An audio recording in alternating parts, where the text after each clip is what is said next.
Hi everyone, Joshua here with Barista Warehouse. Today we're going to steam milk and pour latte art using the Bellman 50SS Stovetop steamer. So the Bellman Stovetop steamer is ideal for anybody looking to steam milk at home. It's essentially a stovetop pressure pot with a steam wand and a 2-hole steam tip connection. And it's this that allows you to get the cafe quality style textured milk without having to spend a whole lot of money on an espresso machine getting the same results. The other great benefit I've found with the Bellman Stovetop steamer is that it's really quite portable, and you can use it on gas, electric and ceramic stovetops, and even induction stovetops that are compatible with 304 grade stainless steel. There are only 4 parts to it, and 3 of those make up the lid. So how to get started is you want to fill up the container about 1/3 to halfway up, no more than that, because you don't want to fill it up over the top of the handle.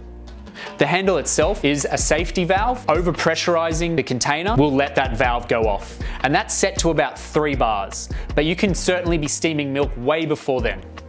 Place your lid on and then place it onto a heat source, making sure that the lid is down tight and also the steam wand is closed.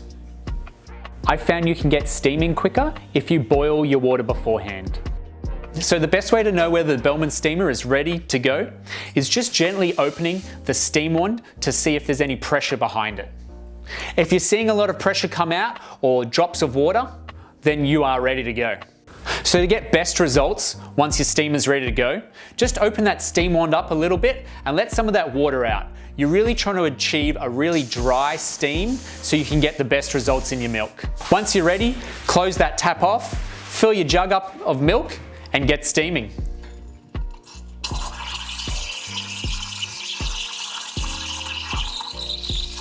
Now, if you've never steamed milk before, then it will take a little bit of practice just to get the right angle on the jug to get the movement in the milk that you need. You're looking for like a vortex, like a circular motion in the milk that's adding slight bubbles to it. You don't want the tip of the steam wand to go underneath the milk. You just want it to be sitting just on top. If you're not seeing that milk moving around, perhaps turning the steam up a little bit and allowing more pressure will get the results that you're looking for. When you finish steaming, just make sure you clean down your steam wand and give it a gentle purge. Your milk should have a nice velvety, shiny texture to it, free of any large bubbles. So some tips for pouring latte art is pour straight away with a steady but consistent pour. And when you're ready to create the latte art, drop the jug down closer and increase the flow of the milk into the cup. And this way, you'll start to see the latte art come out onto the surface of the crema. And that's how easy it is to steam milk using the Bellman Stovetop steamer. If you like this video, hit like and subscribe. Get the notifications. We're bringing out videos every Monday and Thursday. Throw a comment below and let us know what you're up to in the latte world. Thanks for watching, and we'll see you next time.